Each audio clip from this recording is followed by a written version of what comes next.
ईमानदारी से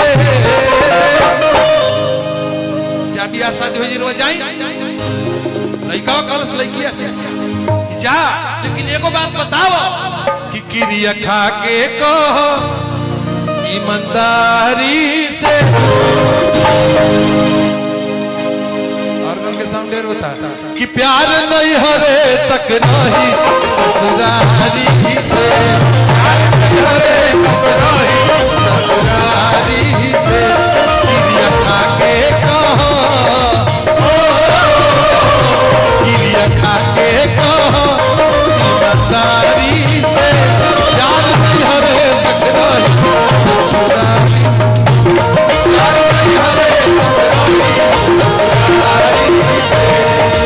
अगर न मिलते इस जीवन में तुम्हारा, अगर न मिलते इस जीवन में तुम्हारा, जन्म का साथ है तुम्हारा,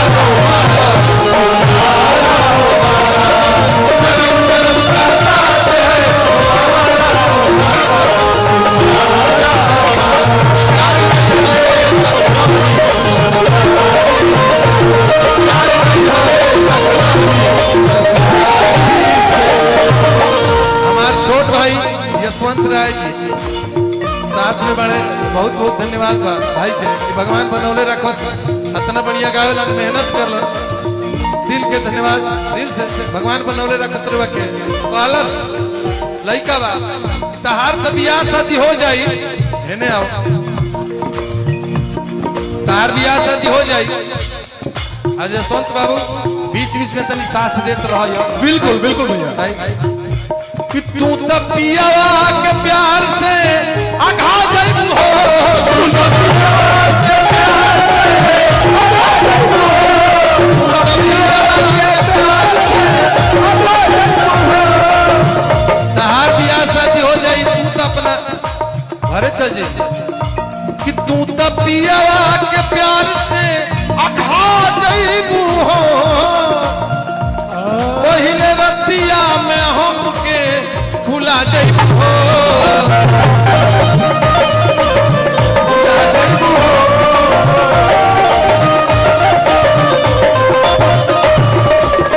ए दीपक भैया कहाँ जाता हो? कि कैसे जिया बिया अकेले, कैसे जिया बिया अकेले बेकरारी में। तू तो पियावा के प्यार से आघा जी माने गोरू माल जाता ना आघाला। जारी सटा भोजपुरी लोग जाना था कि भोजपुरी गा ले तनी बजा ले तनी जौने बताऊं ठीक बा, लेकिन भोजपुरी बढ़िया से अगर समझे के बात आ जाई नु ईमानदारी से कहते नहीं सकेता पर जाके पड़ी कलाकार का मतलब बाकी जब लंगड़ी अझुराई भोजपुरी में और सकेता पर जाके पड़े लगुआ बात कहते नहीं ध्यान देव सब है। आघाला आदमी ना, आदमी के पेट भरला, गोरू माला घाला, एकर माने कि अतना तार पति तार के प्यार करी कि तार पेटे ना भरी, तू आघा जाइबू, अतना आघा जाइबू कि दूसरा और ताके के तारा मन ना करी। अशोक भैया बात है यही बा। अशोक भैया भाई है ने साउंड पर मजा नहीं खे आवो, यही तो कलाकारी तनी शॉट कहो कर तनी मजा आवेला। पब्लिक बात ही बा कि पहला हाली यहां से हमरा भेंट बा, पहला बात आ एहू तेरे सब जाने तरी कि यहां लोग हम दे ही छुई होइला ना, हम खाली गावे जानिला नु, हमरा नाचे आवेला, हम गाना गावे जानिला भैया, फैशन मन करे सुन ले बिंदिया। लेकिन ई गुला अशोक भैया वन तन चपक के आवो भैया शॉट आवे अशोक भैया संगे रउआ सब के परिचय बहुत ज्यादा बा। ना बिंदिया तन चपक के आवो आई आई से कि तू तो पियावा के प्यार से आ जाइबू हो, तू तो पियावा के प्यार से आ जाइबू हो, पहले रतिया में हमके भुला जाइबू हो। बाकी एक बात सुन लो, आज हमरा से प्यार करके अकाल है अशोक भैया के चल जाइबू तो बताओ गाँव समाज का कही। अब बोला कि कैसे जिया बिया अकेले हो, कैसे जिया बिया अकेले बेकरारी में। जा आटा साने के बेर कहाँ रोलू है कि कैसे जिया बिया अकेले बेकरारी में।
आदरणीय छोटे भाई यशवंत राय जी को दिल से धन्यवाद। लड़कवा कॉलस राजेश भैया। अच्छा हेने के देख के तोहरा गाँव तार के देखे के मन करी। यह गीत में ये टोटल गीत में यह 2 लाइन सबसे ज्यादा लोग सुने लो। कहाँ गइल बड़ा कौन सोची होता आई से कि तोहरा गाँव में आई बिता बोलाई बुकना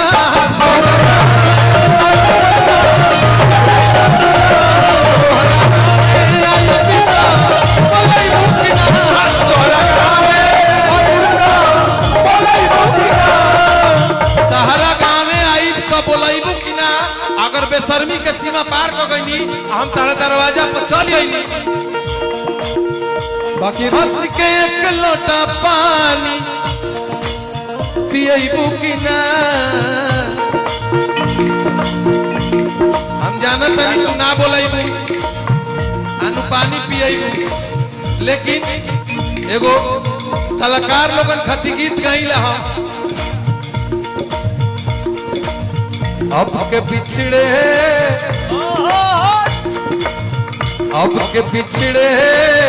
मिलेंगे ख्वाबों में। अब के पिछड़े मिलेंगे अब के पिछड़े में ही क्या करना। अब के पिछड़े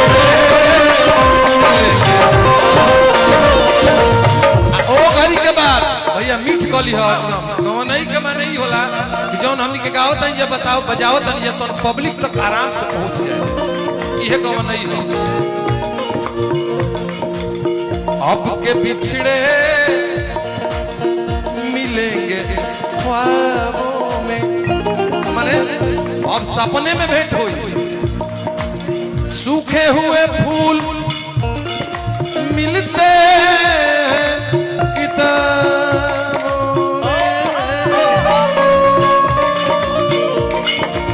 सूखे हुए फूल मिलते किताबों में।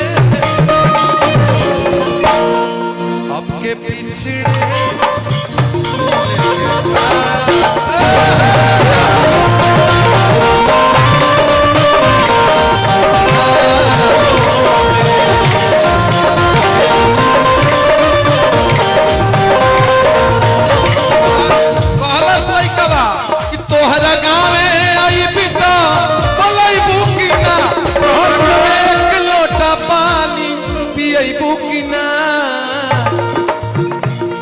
हम इहो जानत नहीं तू ना बोलई आ पानियो ना पिए, लेकिन एगो हम बात कहत भैया तनी मीठ करो यार, थोड़ा सा मीठ करो।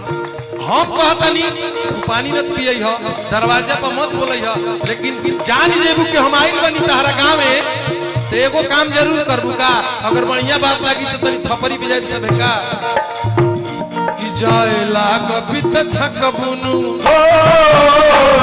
जाए लागबी त छकबुनु के वादी से जाए लागबी त छकबुनु के वादी से प्यार नहीं हरे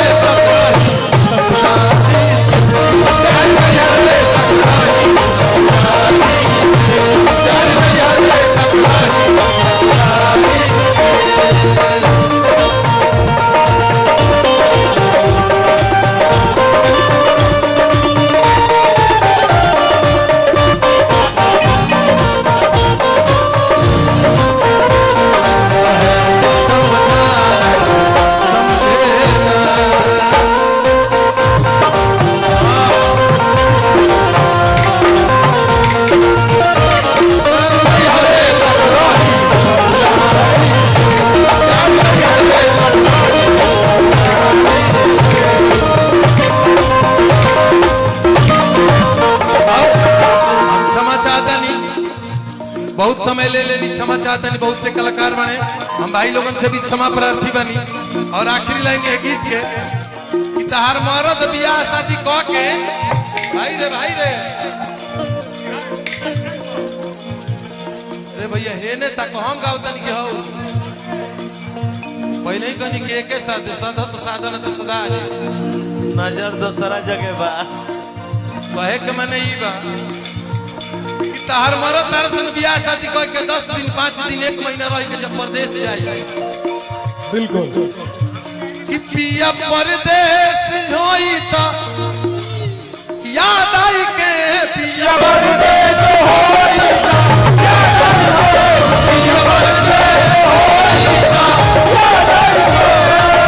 आई भाई नए शेरवानी पहन के जे तार मर्दा भइल बा कमाए जाइए चल जाइए तो क्रिया खा के कह कि 6 बरिस के प्यार मन परी 1 महीना के संबंध याद आई बाकी हमके पता मिलल कि नंदन चंदन भैया से पहले ही टूट गई बड़ी हो सकता ये विषय में हम ज्यादा ध्यान ना दिए सही बात है भाई लोग जहाँ मन के रोज रहस जहाँ रस आबाद रहस कि पिया परदेश होई तो याद आई के पिया परदेश होई तो याद आई के हंस के दिल में धीरे से गुदगुदा जाई के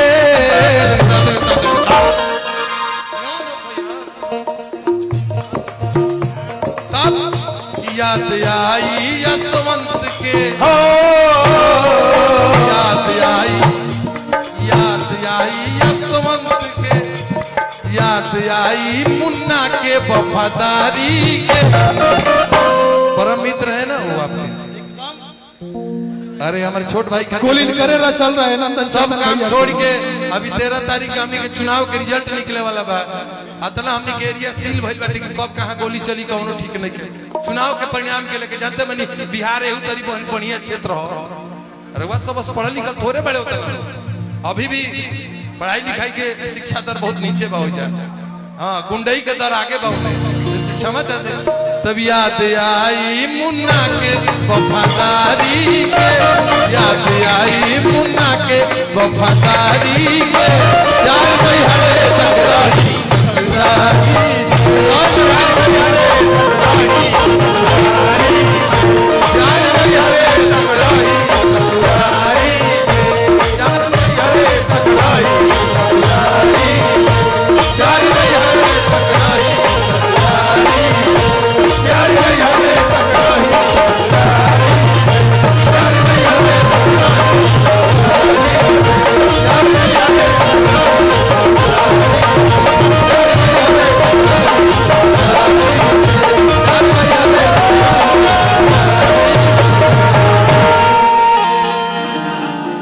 बढ़िया लागल होके खाली आशीर्वाद